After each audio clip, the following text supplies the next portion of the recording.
have special guest Joel Friedland from Chicago.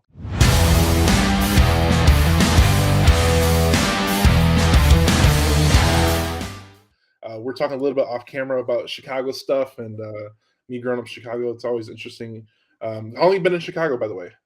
I grew up in Highland Park, which is a northern suburb.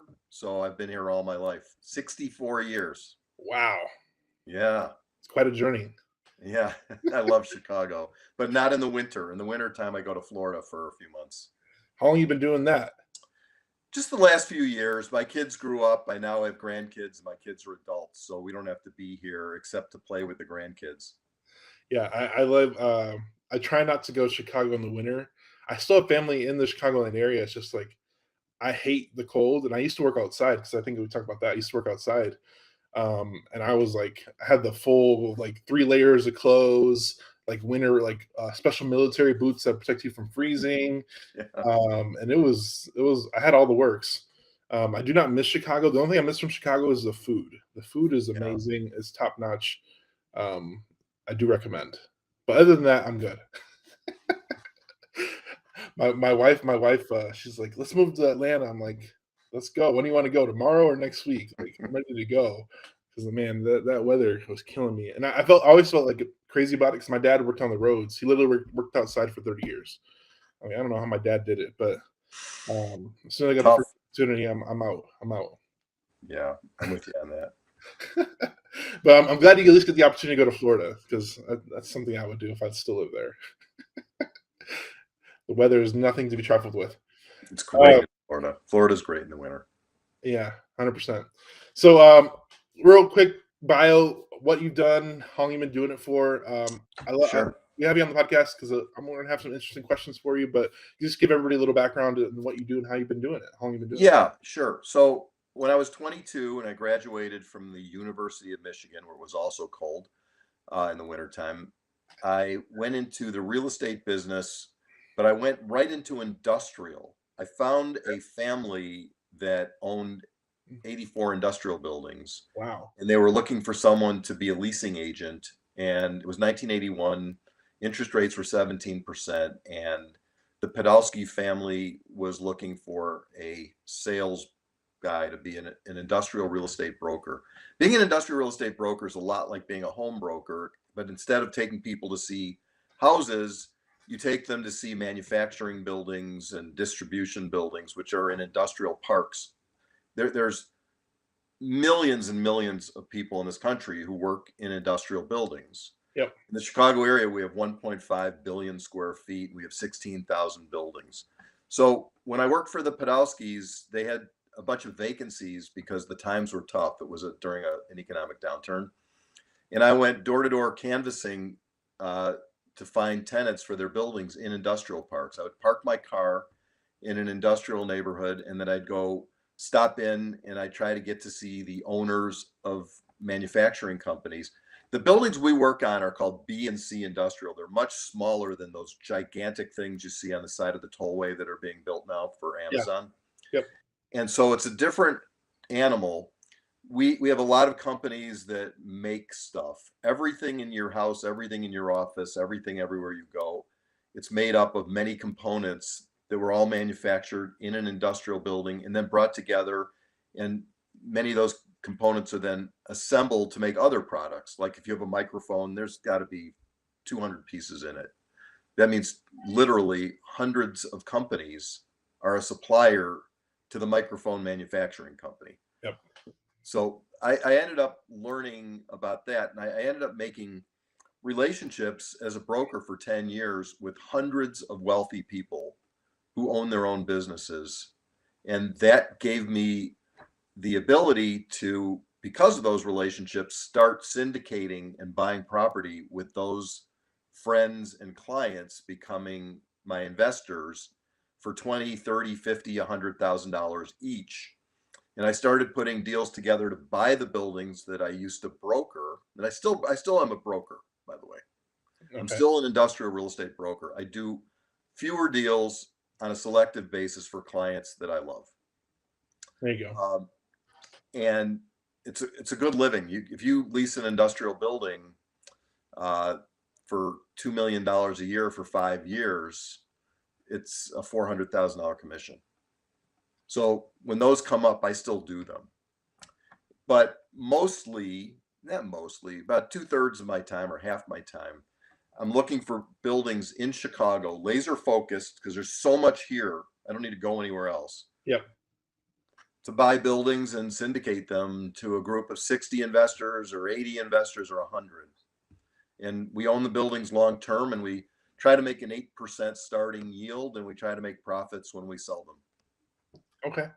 Um, I talked to a lot of a few industrial brokers, and I never heard this term till I talked to one, but the where you get part of you get paid up front for finding a tenant, which is like the first 3 months, and then you might get a paid a portion. Oh, No, you get it all up front almost everywhere in the country. There are a couple markets where they pay as you go, mhm, but if I make a 30,000 square foot lease as a broker with a tenant, and it's a 10-year lease, let's say, and let's say the rent is $10 a foot, which is 300,000 a year, it's $3 yeah, million. The commission on that's about 4.5 or 5%, call it 5%. So it's 150 grand, and it's all paid on the day they sign the lease. wow, okay. Yeah. Yeah, I was talking to somebody and they said that they get paid partial, like they get paid for like a portion of the rents for years. That's in very, very few markets. Almost every market is pay it up front. Okay. See, nuances, Yeah. I had no idea. I'm very new into the industrial space. I'm actually from, my prior experience, I've dealt with a lot of, like, shipping companies and pick and pack, and a lot of that 'cause I used to be a truck driver too, and I would deal with shippers and stuff like that. So, I've been on the other side of it, so I've seen a lot of the the warehousing from my point of view, and, like, some of these warehouses, they'll have, like, 1 or 2 employees, and they just sit around, and then whenever a truck shows up, they load it up, and it's just like storage.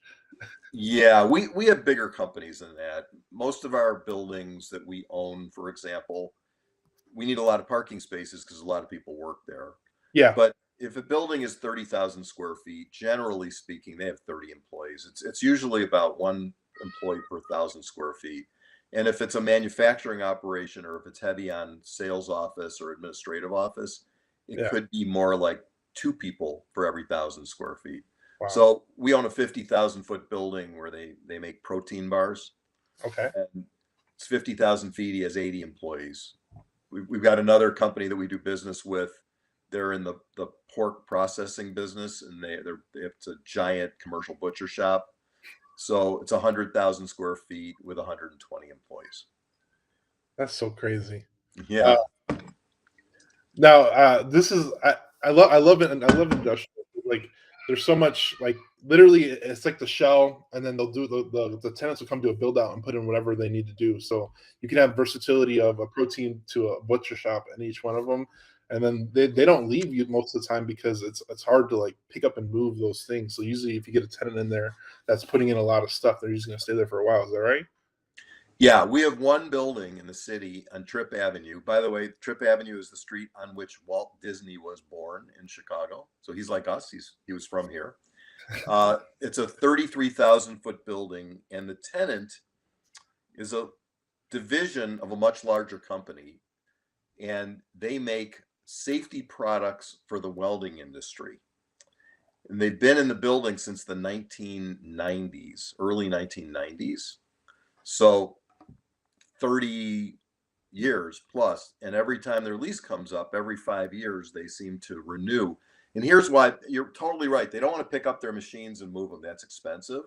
Yep. But also, labor is really hard to find, and when you train somebody how to make some kind of product and they're working in the place for a few years, they become experts. Now they become the shift supervisor, let's say, and they hire people and they train those people. So now you've got 30 employees who are highly trained. If they move far away from there and the people are used to coming there and they live nearby, what happens is you run the risk of losing your people, and you can't run an industrial business without your people. It's not like office space, where the reason that office buildings are in so much trouble today is because anyone in an office can work from their home office. Yeah. Look at this is my home office. It's got all the amenities, including close to the kitchen. So people want to work at home like you do, right? You're at home, your kids are in the other room. It's great. That's With amazing. industrial, people have to go to work Yeah. because there's stuff that they have to move and they have to pick things up and they have to use the forklift truck and they have to assemble things. So industrial has not been hurt by the internet and Zoom meetings and Microsoft meetings. In fact, it's gone the other way because of the internet. Stores close and warehouses now deliver stuff to your house.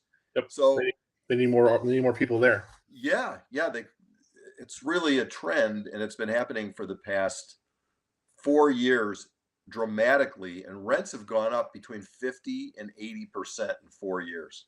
Wow. Yeah, that's rent growth of between, call it 12% to even 20% a year. That's That's amazing. That's actually Yeah, pretty crazy. That's pretty crazy to think about it. I think just the rent growth alone, and then, I didn't even think about the trends of people shipping stuff. That's huge too. I mean, yeah. that's gotta increase the values. I'm sure you've done alright since then. Well, our buildings have gone up in value and our rents have gone up, but it's really hard. I become friends with our tenants because we're hands-on property Yeah, managers. yeah. And the protein bar guy, I love the guy. He's fantastic. And we'll go into the fact that he invested with us $1 million in another deal, which you and Oh, I need that's to talk about that. yeah, that's But but he's got a business that probably does 12 or 15 million a year in volume. And when he moved into the building 5 years ago, the rent was $6 a foot, and it's now the market for that building for that 50,000 feet has gone up to $11 a foot. So when I went to him and I said, "Hey, your rent's going to go up," he said, "Whoa, whoa, whoa, whoa, whoa, wait a minute, aren't we friends?" "Yes, we're friends, but I have an investor group and you're a tenant. And even though we're partners on a different deal, I need to get market rent. I'm a fiduciary to my investors. yep. So we're negotiating the rate. We don't want him to move out because if he moves out, there's a vacancy. That's a risk. Could stay vacant for a while. So we're going to make a deal somewhere in between what he thinks he should be paying and what the market is." Yeah. That's good on you as a good landlord. I think you have the same responsibility that you do as just as a housing landlord, but it's different. It's a little different relationship, but you have the same responsibility to, I mean, those people, those workers, and especially your investors as well.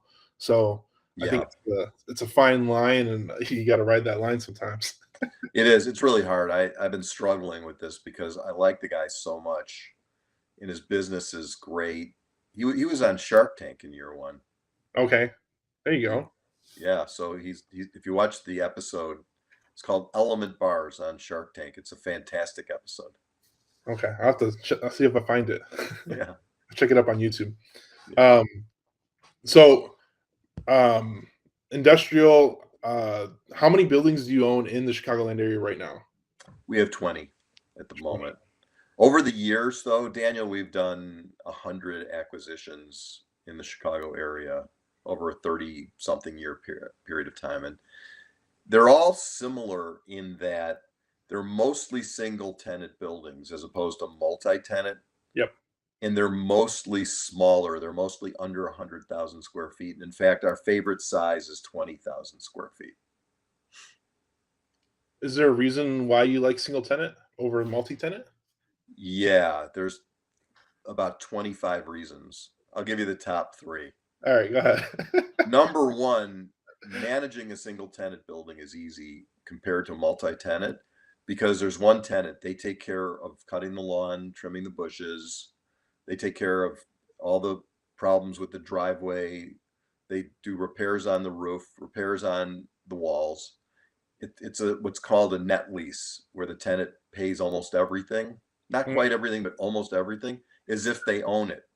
So single tenant's great. If you've got a 5 tenant building, you're battling with each tenant about who's responsible for the potholes, and you have to bill each one on a pro rata basis for the snow plowing and for the landscaping and all the other maintenance. And then there's sharing of the parking lot, and they get into arguments whose spaces are they anyway, where can they park.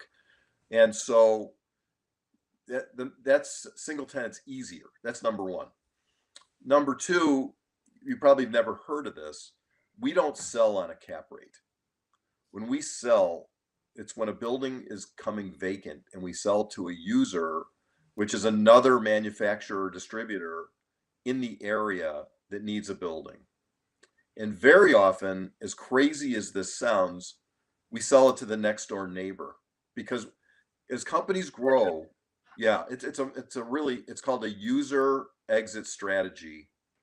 And the idea is, let's say you're manufacturing cheesecake, okay? And you've got big ovens. They have what are called tunnel ovens, and you've got these huge pieces of equipment where when it comes out of the oven, the cheesecakes cool off, and then they go by conveyor belt into a freezer, like a blast freezer below zero. Yeah. And then you've got all these areas where people are putting different kinds of toppings, like strawberries or chocolate chips or whatever. Then you also have all your packaging equipment. And you also, if you're in that business, have to have a cooled warehouse. You can't make food in a hot, sweaty place. Excuse me. So, sorry, it's my fax machine ringing. So you need to, huh? So what's a fax machine? Yeah, I don't know anymore. I still have one. Sorry about that. Yeah. I couldn't resist. When I was a kid, there was no such thing as a fax machine. We only had messengers to bring things back and forth. So the way that a guy in the cheesecake business would grow, Yeah. instead of saying, "Hey, I'm at 50,000 feet and I need 100,000 feet," you don't want to move that operation. It would cost $20 million to move. Yep. So moving 50,000 feet of manufacturing costs millions. So let's say that the building next door comes available.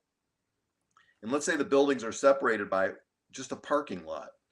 And you could have an overhead door in one building facing the overhead door in the other building. And then you could build a small passageway where there's a roof and walls, and forklift trucks and people can go back and forth between the two buildings. Then you save the $20 million of the moving cost by buying the building next door. So let's say that the building next door is another 50,000 feet.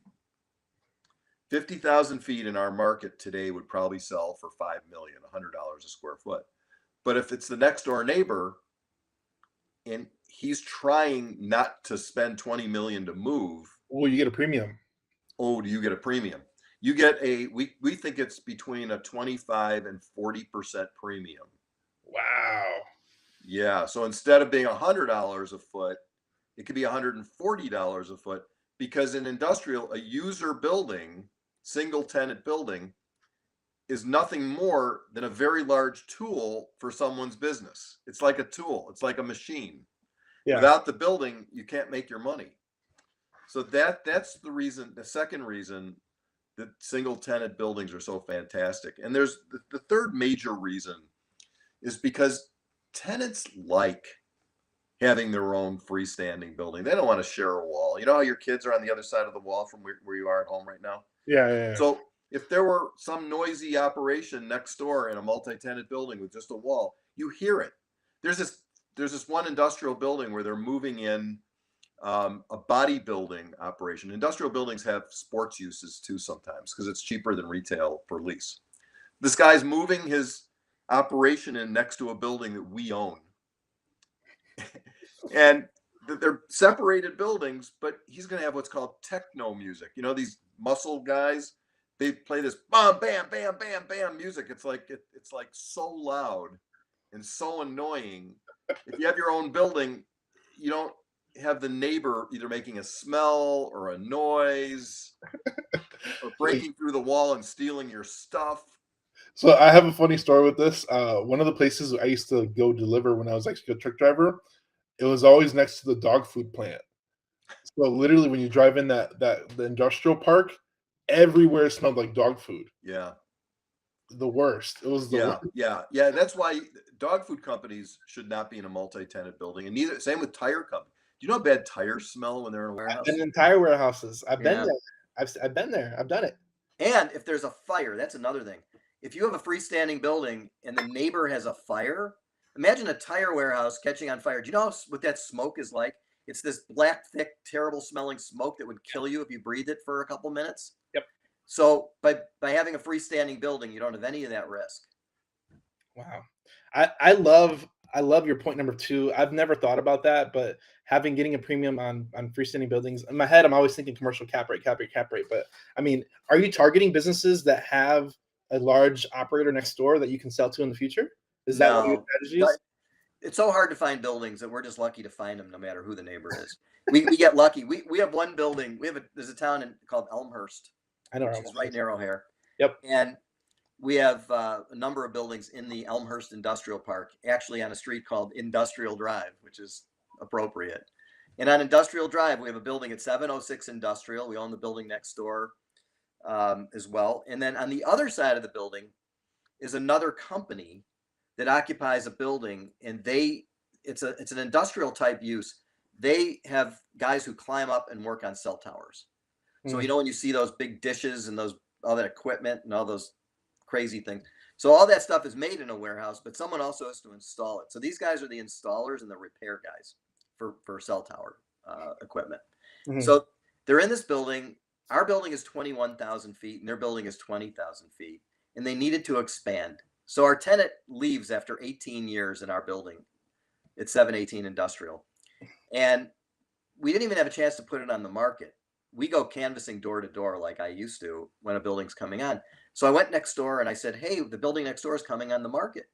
And they said, oh, we'd like to buy it. And I said, well, we love Elmhurst and we want to keep it. So you can be a tenant, but you can't be a buyer. They said, well, we're going to run our equipment back and forth between the overhead doors between the two buildings. In Chicago, there's over 600 buildings that are attached to the building next door. Wow. Okay. Yeah. And so we said to the guy, you have to lease, we will not sell. So he's desperate. He signs a lease because he has to be there. It's next door. Yeah. And it really, the rent didn't even matter so much. He would pay a little extra to be next door. And every so often, like every few months, he sends me an email saying, Joel, I want to buy the building next door and I will way, way, way overpay. You ever hear anybody say that? That's a good sign. That's a good sign right there. You ever sell a property where the buyer says, I'm willing to way, way, way overpay? That's good. That's a good email. Yeah, only I sent it to my partners. I said, look at this. It's like he actually said the words. And our answer was still no. You're gonna wait. We're gonna wait for a rainy day. I'm gonna die owning that building. That's funny. That's a good story. I love the stories, man. I think there's a lot of opportunity in industrial. I think I've looked into it and I've seen and I've learned a lot of different things. Maybe I'll get into it eventually, but it's just a fun story. You got fun stories. That's good stuff. I have so many I could bore the crap out of you with all my stories about industrial companies. Let's kind of pivot to capital raising, because as these things are very expensive, you've been doing this for a long time, because you said when you first started, you said you had a high net worth individuals that were your friends. I'm sure that kind of helps out a lot. But how has that transitioned? Has there been rough and hard times raising capital for these buildings? You have to like introduce people to the asset class because they might not even understand industrial? Yeah, exactly. Most people know what a multi-family complex is.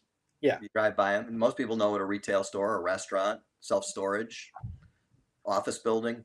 But industrial parks are hidden behind stuff. You don't usually drive by too many. The ones on the tollway are different. They would take an old farm that some farming family had for 75 years, and they'd buy the farm for a fortune and then start building these precast concrete buildings with a lineup of docks like the kind you used to back into when you were driving. Mm-hmm. And they have offices on both ends, so they could divide it in the middle and lease half to one company and half to the other. Or in quarters. They don't like to divide them. Today, they try to lease the whole 500,000 square feet to Amazon or someone like that. Yeah. Every major company, Michael's, Crafts, they have a giant warehouse. Every company that makes a product or sells a product has a giant warehouse somewhere. and sometimes many medical supply companies. There's a company called Medline that's operated out of Chicago. They have 50 industrial buildings of great size. They needed an entire real estate department inside the company just to manage their industrial buildings. That's a good problem. The ones we work on are much smaller. And the reason they're smaller, the big ones are owned by pension funds and they have unlimited money, really. And they'll take a much lower return. My investors won't take a 5 or 6% return. They need to start at 7 or 8.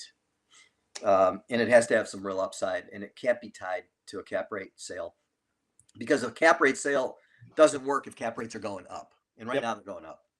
Yeah, it fluctuates. And if you buy at a low cap rate and sell at a high cap rate, you lose a lot of money. It's a lot of zeros. Yeah. So my investors are. I'm going to ask you a question. Do you know how much money the 1%ers have as a net worth? Because I have all these facts and figures. I would say the 1%ers probably have 1 to 5 trillion. Okay, so the 1%ers, I'm not talking about in total. I'm talking about each person.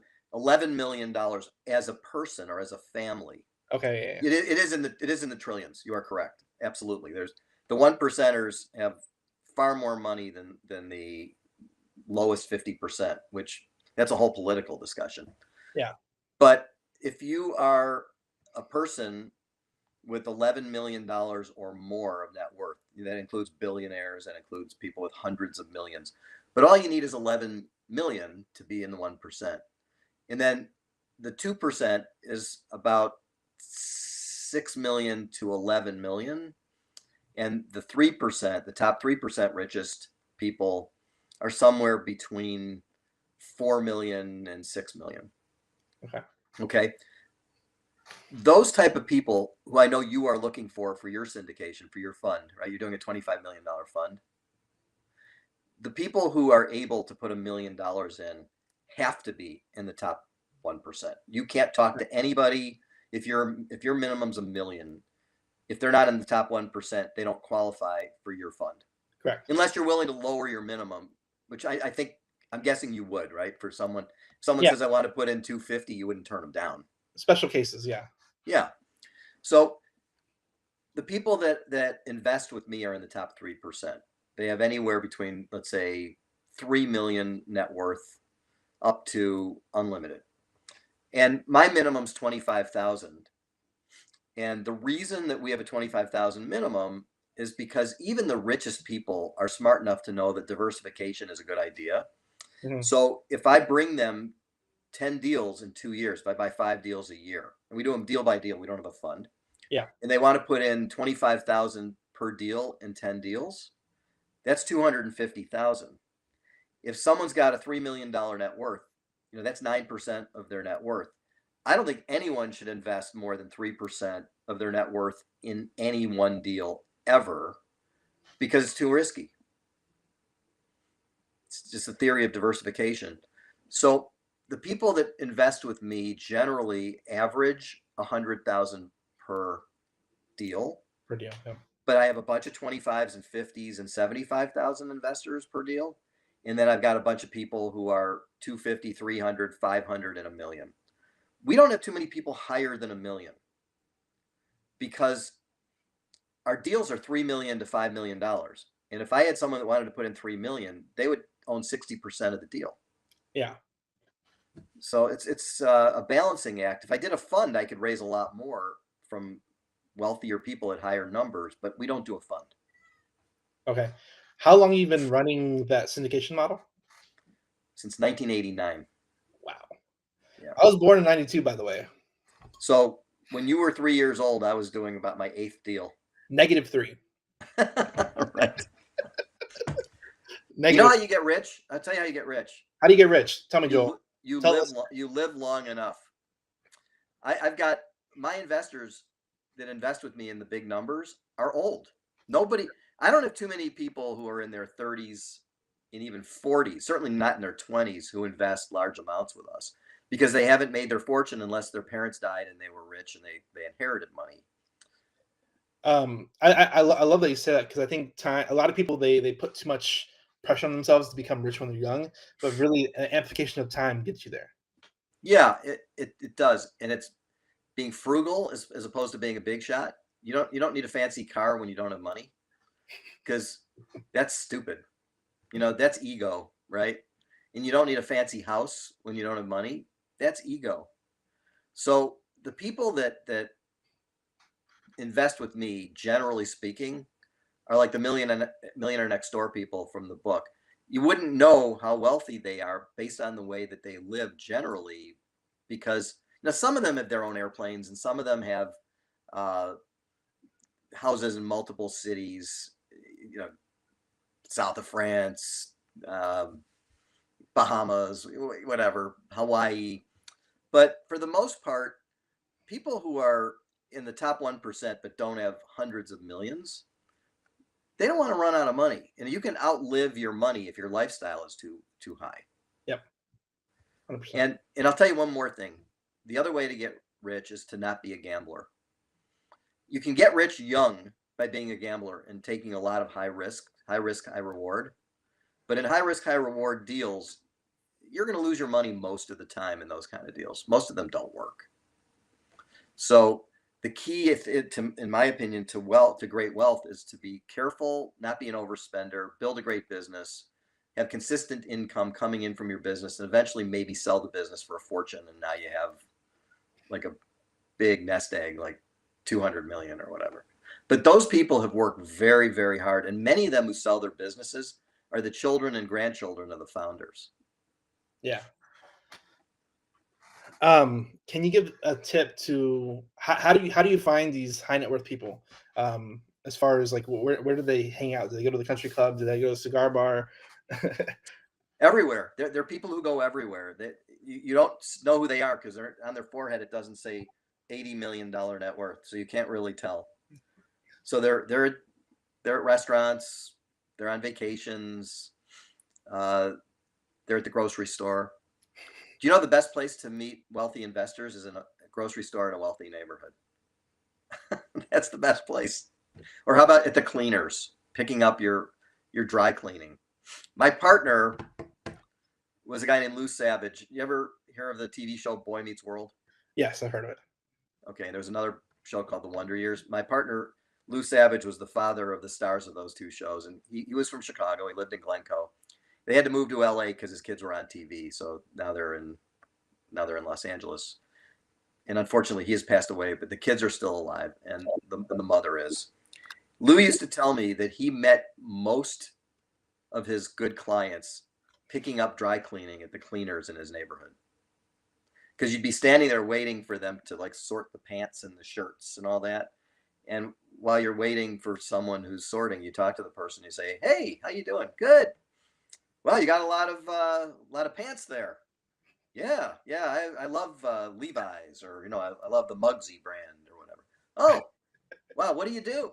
Oh, yeah, well, I have a company. I manufacture. Those mats that go under the chair at people's desks. Yep. Company that makes those. That's me. And so now you know that he's got a lot of pants, and he owns a company that makes floor mats for the desk chairs. And so then Lou would say to him, "So where are you located?" "Oh, I'm in Elk Grove Village over near O'Hare." "Oh, cool. I'm an industrial real estate broker. I help people move their companies. Uh, what street are you on?" "Oh, I'm on Morse Avenue, 1001 Morse." "Oh, you know what? I own the building across the street from you." "Oh, that's cool, Lou. Wow. Yeah, I have the building at 1050 Morse. So, hey, listen, here's my card. Can I give me your number? I'll give you a call." "Oh, sure, Lou. Here, put it in your phone." So now Lou knows this guy, Robert, that he never met before, that he met at the dry cleaners. And he goes and he sees the guy at his place, takes a tour and sees how they make the floor mats, and then says, "Hey, listen, I'm buying a building about 2 blocks from here, and I'm looking for investors. You want to take a look at the private placement memorandum?" "Yeah, I'd look at it." There you go. Dry cleaner.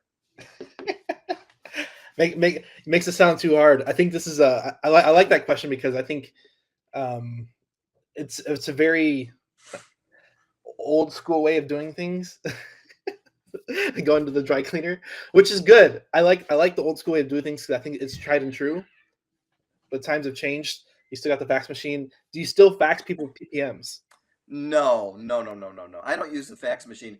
You know, a lot of doctors still Uh, use fax machines. yes, they So when I get medical reports from the hospital or the doctor, some of these, they're like dinosaurs. They still only send them by fax. So I have this just so that I can get medical reports. That's funny. I remember when I started my trucking company, I had to have a fax number because trucking is antiquated too. So I actually set up a digital fax number where anybody that faxed something in, I would get it in my email. Oh, that's brilliant. That's a brilliant idea. So tell me about your $25 million fund. So we are raising $25 million for land acquisition. We buy and sell or finance land to individuals. So we take un a large acreage that people can't buy, and we break it down and sell it back to the individual people again because it's too large to afford. So we subdivide and sell our finance is our model. So Cool. we're looking to buy and create, and usually when we break it down, it's just like the wholesale model. You buy in bulk and you separate it down. We can usually sell it for 2 to 3x of value once we break it down into smaller sizes. Oh, that's great. So do you have to get entitlements? Like you have to get approvals from the municipalities to subdivide? Sometimes in Texas has an amazing rule where it's 10 acres or more, you don't have to go through the municipalities. So we actually did our quickest subdivide in under 30 days. So we're trying to move capital faster. So we're doing we're doing smaller stuff too, but it really depends. We've done a couple smaller deals where like under 20 acres and subdivided down to 1 acre lots or smaller. But Mhm. our bread and butter is like larger acreage, 350 acres, break it down into 15 to 20 lots, and then we'll sell them off, sell their finance. So do you have to put in the roads? No, we're hunting for properties that have a lot of frontage, so we cut off the roads. We're not actually putting in any infrastructure. I see. And then no water, no sewer. Um, Water, sometimes we'll have to put in a water line. It depends how close we are to the city. Or if we're in rural areas, sometimes we have to put in a well, and we can actually do a shared well and using a mud district in Texas. Yeah, And that's how we create water. And then septic is anything over 3/4 of an acre. So I see. essentially, as long as we have electric, which electric's everywhere, we Mhm. can get water access, and they can put a septic tank. They're good to go. Sounds like a great model. It's if you don't have to do the infrastructure and you don't need to go through the municipalities, it takes every problem that would make you like not sleep well at night off the table. It's really smart.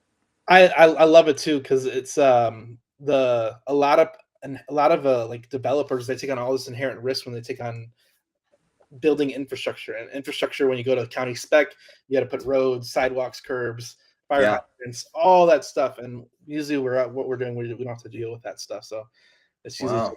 just skirting the rules and knowing the law in that state or county to Do you have anything right now that you're currently dividing? a lot of things. A lot of Wow. things. We have like 12 million under contract right now. What We're what uh what cities are they near? they're all in Texas.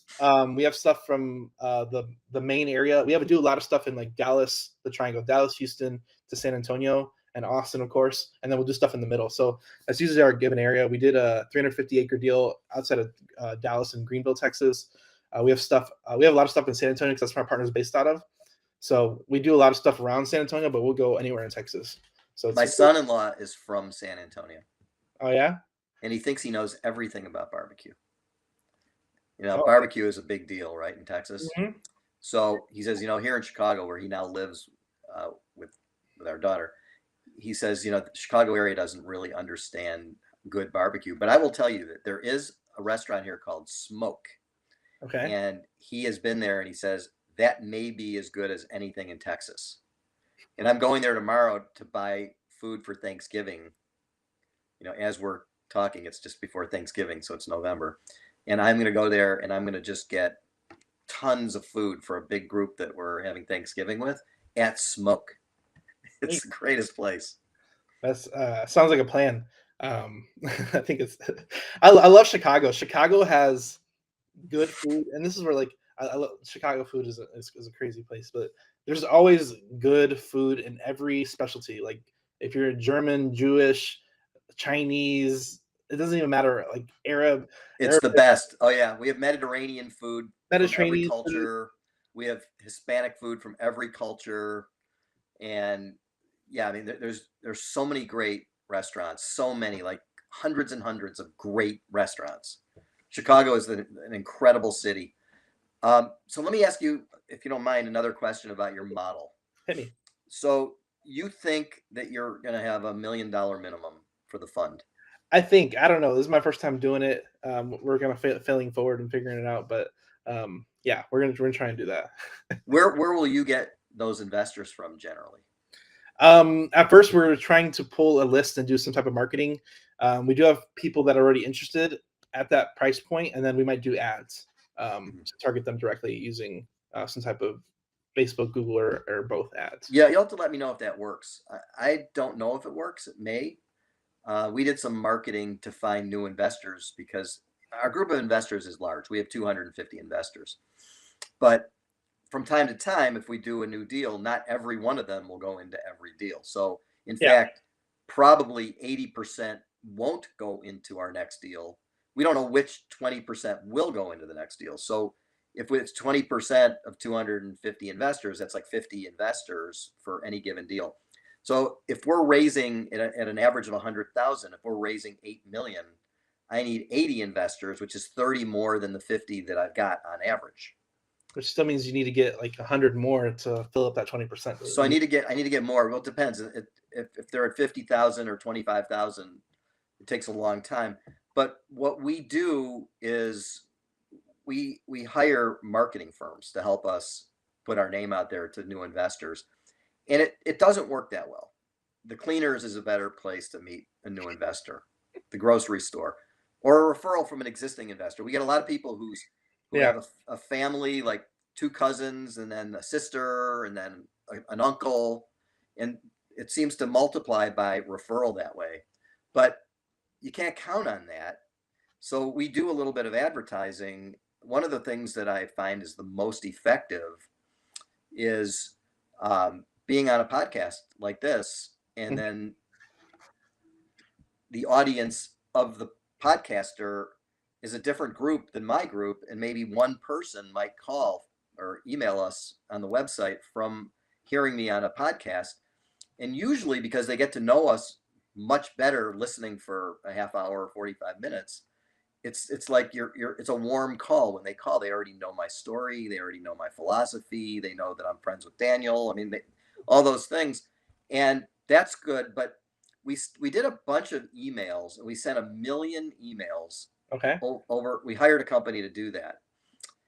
2 investors joined us out of 1 million emails. Wow, that's not too good. And I'm really glad you said podcasting. That's one of the, it wasn't necessarily the main reason why I started podcasting as a whole, but it was one of the benefits I've been seeing in the background happen and after the fact is that we'll get investors come to the door or knock on the door in some way, shape, or form. One thing I'll say to this is maybe starting your own podcast, targeting them directly, and then you can run ads to the podcast. Because one thing I've known with high net worth individuals, they want to find you online. Yeah. And a lot of times, especially if you're asking for a big ask, they want to know you. They want to get to know you without necessarily having the conversation. So the podcast gives you the ability of amplification of your time and ability, because we've been on here 45 minutes since we started, but this 45 minutes can be replayed thousands of times with thousands. Exactly. It lives on the internet forever. Yes, exactly. So you get the multiplication and amplification of that. So that's a big benefit. This is one thing that we haven't thought of, is run ads to your podcast itself or your podcast episode. Yeah, I've been on a bunch of podcasts as a guest. I don't have my own podcast. I don't believe I ever will. I don't have the desire to do that. But as a podcast guest, I say to the people who are the hosts, you should definitely run an ad. I know you do. I've seen your ads for the CRM. Yeah, I think you guys are doing a great job of advertising on your own podcast. And when you have guests and they send it to their audience, they get to see your commercial. I think that's brilliant of you. And I will tell you that most people don't do that. Some do, but most don't. And I give you tons of credit for being quite a genius in marketing for doing that. I really give you a lot of credit for that. Well, the other thing is, I learned this just from watching people online, is that you can have sponsors where you bring in sponsors, but you get the best amplification when you're the sponsor. So I sponsor. Well, I'm not going to do my own podcast. I would rather be on 100 podcasts as a guest and not have to produce anything. Yeah. and I'm sure it would pay out beautifully. It would have lots of benefits to have my own podcast, but I'm just not going to do it. I'm 64. I'm going to leave it to you young guys to be the host. I'll just be a guest. I understand. I understand. I think when I'm 64, I think I'll be a definitely different person, and I'll be a little bit more relaxed. And right now, I got time. I got time to build up and grow. So I'm like, how many kids? 3. See, yeah, you're a busy guy. 3 kids, a business, a podcast. I mean, you are in that time of life where everything's going on. I'm in the time of life where I have time to think about things and relax and go on vacations and Go to Florida. I went to Panama this year with my wife. It was one of the greatest trips we ever had. That Panama Canal is really amazing. In the history of it, I have a book. It was written about the disaster that happened when the French tried to build the canal, and people were dying of all kinds of diseases because of the insects. Yep. And the Americans came in and had a different way of doing it and figured out a way to kill the insects so that people wouldn't die of the diseases. But when you see those giant ships going through there and how they connect the Atlantic to the Pacific, it's fascinating. And that's all part of the supply chain, which is what you and I are talking about for industrial products that are in industrial buildings here in the States and Canada and Mexico. They all come from China or Vietnam, India, and it's an amazing thing. They stack up thousands of those containers, 16 wide by 20 high, and they just float across the ocean and bring them to the ports here. And then they put them on railroad. By the way, Chicago is great because the railroads all converge through the middle of the country, which is us. Yep. And so do all the trucking lines, all the major tollways. So Chicago is amazing because it's the hub. Mm-hmm. I used to get stuck in a train every day. And if you're not from Chicago, you don't know what I'm talking about. Yeah, there's railroad crossings, and you sit there for 10 minutes waiting for the 160 cars to pass. 160 rail cars. Used to count them. Like if it has 2 engines, it's 130 to 160. If it's got 160s, yeah, you have to find an alternate route. When you get stuck there, you have to do a U-turn and go a different way. People don't understand. People don't understand if you're not from Chicago. The funny thing is, those a railroad crossing that had 2 tracks. It was literally 2 blocks away from my house. So I was always dealing with trains my whole life. It was the worst. Yeah, they're good for industry, but bad for people. Yeah. What is a quote that is yours or somebody else's that you resonate with? What's a what? A quote. Oh, a quote. Showing up is 90% of getting something done. Yeah. Showing up. So many people think about doing something and they just don't do it. You just have to go. Going to the cleaners, sending out the emails, making the calls, being on podcasts. You got to be a doer. And so showing up is 90% of getting something done. I always equate this to a lot of people want to become successful, but they don't even walk out the front door to become successful. Yeah, they're in the dream world. Yeah, like, I'll make it there. All right. Yeah, dream world without action is not a thing that results in any success. Yeah, that's a good quote. I like that one. Where can people find you online? I got BritProperties.com if they want to invest with you. Anywhere else? And where can they find all your podcasts? Are they all in one spot? They're all, you can get them all in BritProperties. Okay, there you go. .com, and it's 1 T in Brit. A lot of people can't get to us because they've tried to make Brit into two T's. But we've got a lot of the podcasts on there, and then on the internet, of course, my name, Joel Friedland, YouTube, and then I don't know, I've got maybe 50 that I've done this year, and they're all pretty similar. I'm kind of getting sick of the same thing in everyone. This was better. Was this different? Yeah, this was different. This is better. It was better. It was better. I don't want to say it's better because that's not fair to everybody who did a great job. It's better for me that I'm not saying exactly the same thing again. I have a mentor who's been my mentor for 42 years, and he watches all of these because I send them all. His name is Steve Podolsky, and he sent me an email the other day.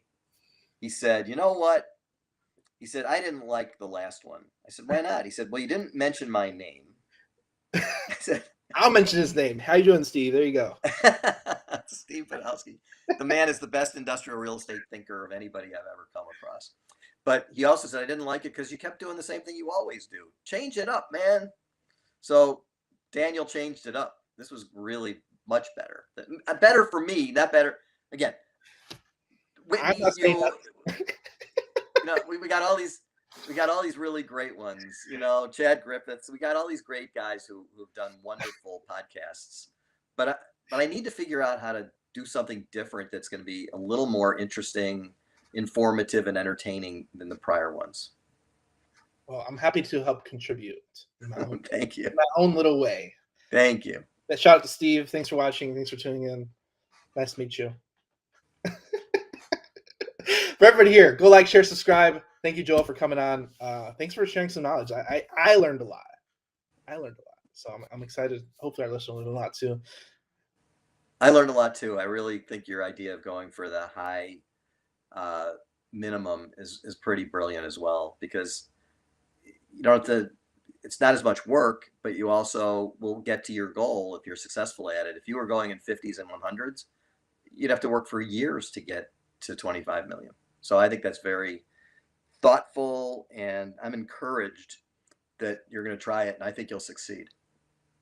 I think ambition. A lot of people, I go by this motto, is that you got to dream bigger than what you think you can accomplish. So I just shoot for the moon, and I'll get close enough. I love it. I think that's great. I shoot for the moon, get close enough. For everybody here, go like, share, subscribe, share it with a friend. We'll see you in the next episode. Go check out BritProperties.com with 1T. We'll see you in the next episode. Thanks for tuning in. Bye, guys. If you would like to receive hot leads right to your cell phone in a text message, check out hiveleads.io, and you can receive the same leads we've been receiving in our campaign for 3.5 years that's made us successful in the land game. Check us out.